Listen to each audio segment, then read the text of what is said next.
guys, good morning. It's Friday, July 22nd. Hey, I'm pretty jammed up this morning, but I just wanted to touch on the bond real quick. This is the same thing we were talking about last week. There's two things going on here. On the weekly level, what's important, you can kind of see my intermediate term signals and a couple of my latest actions here, but I don't want you to pay attention to this. The point is that I want you to focus on here is this cycle. So this is 30-year futures, right? And this is the weekly chart. So there is still a lot of room for this cycle to come back down. So I'm very aware of that.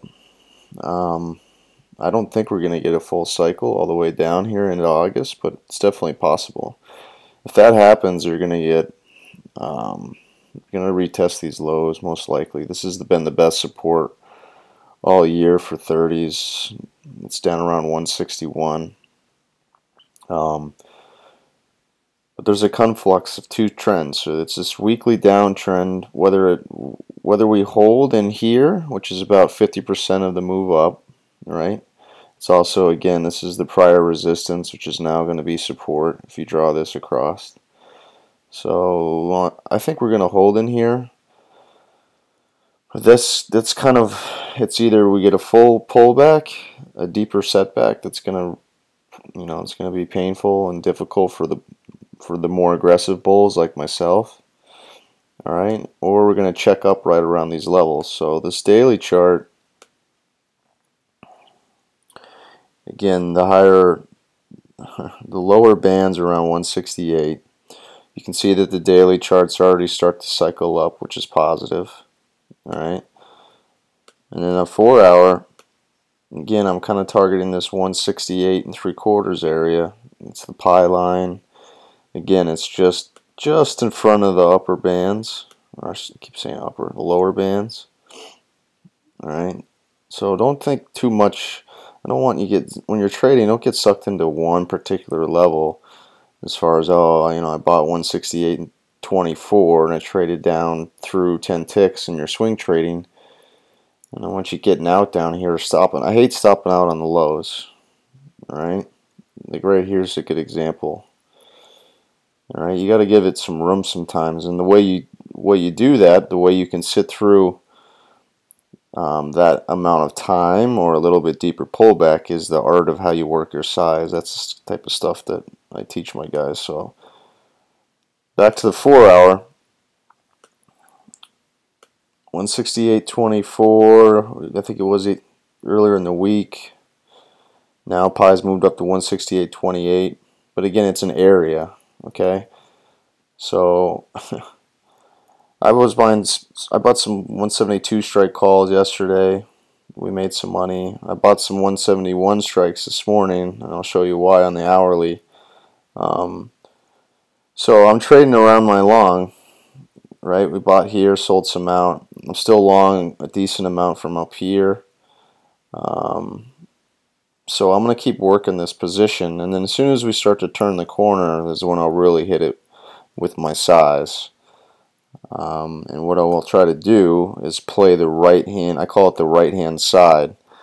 So there's too much going on to show you here in the daily. I would have to remove these drawings. But the point is, the right hand side of the chart means red, red, red, red.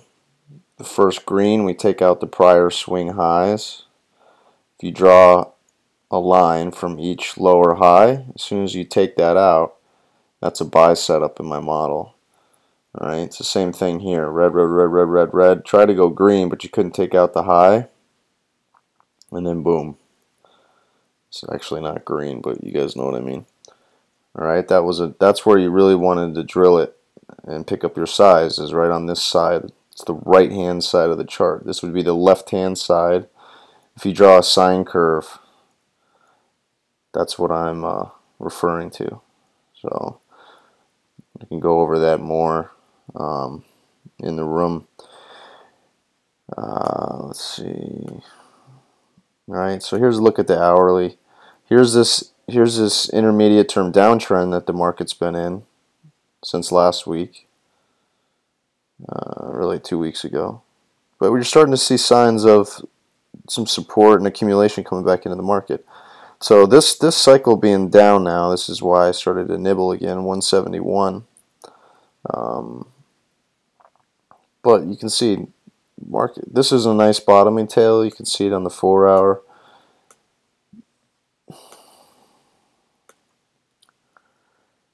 See that?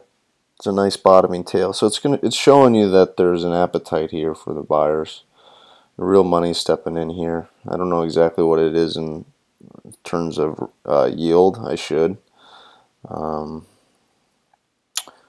can work on that for tomorrow or over the weekend for you guys. But so that's the point. Any pullback here, we want to keep getting longer, and then as soon as we start to make higher highs. So right now the market's still making lower highs. This was your lower high here. And then we made a series of lower highs here. Made this lower high again yesterday. As soon as we start to change that and break to new higher highs, that's going to be bullish. That's when I'll start to get heavier. I'll get heavier here, and I'll also get heavier as we break to new higher highs. I think that's pretty much it for the intermediate term. Near term, it's more of the same. 15-minute cycle's low. I'd rather be a buyer here.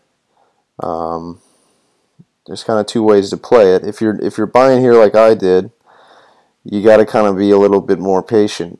It starts to roll. You're starting to roll into more of the intermediate term time frame. So if you're trying to get in on size and get out in the next 30 minutes, this isn't the right trade for you. All right? The right trade for you was overnight. You can see that yesterday, if you're really trading micro time frame, day trading, this was bullish when we went back through here. All right, the bias was to be buying dips. Now overnight that flipped, and your best place to sell was right here. So you can see it much better on the 1 minute. All right, let me zoom back out for a quick sec. This was bullish through here yesterday, right? And then just look at the pie line, and once you started to roll that over, I mean, it doesn't get any simpler as far as from a visual standpoint. You just follow that trend line. It rolls over just like a waterfall. It just rolls right over. This energy this wave formation flips, and then you get the retest of pi, and it contained it on the upside. This happens all the time across all markets and all time frames. This is it's a hidden structure to the way energy moves. Everything is wave formation, vibration, and pi is a perfect cycle, and I'm telling you that this happens on all time frames again and again. So that was a place to sell up around 171, 24, 25, 26 in there.